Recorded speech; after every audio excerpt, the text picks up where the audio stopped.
Chuck Todd is NBC's political director and moderator of Meet the Press. Chuck, good morning. Good to see you. Happy New Year. So we're rolling into the new year with this process that's going to play out on Wednesday, usually a formality counting the electoral votes here.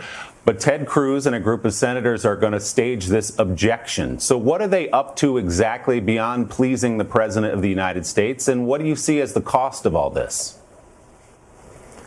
Willie, there's no other motivation beyond this. None of them have come up with any allegations. None of them will explain why they think the election. They're all sort of loosely basing this on, well, my constituents are raising concerns.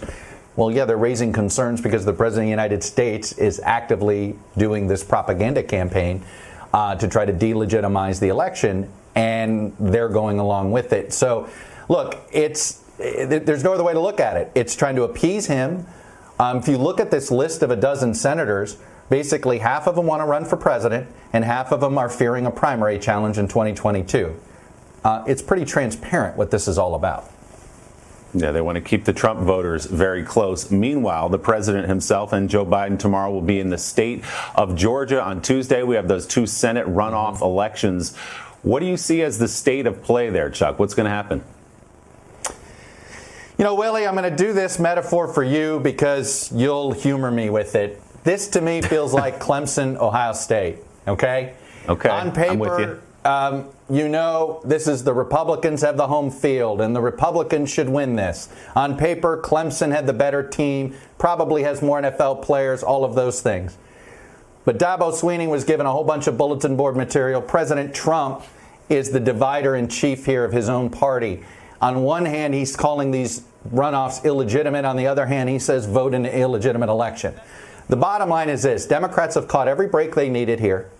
Whether it's the mishandling of the coronavirus relief by Mitch McConnell, whether it's President Trump dividing the party, you name it, right? If you were to script how Democrats win both of these races, every single thing that the Republicans have done in this campaign, you would have asked for.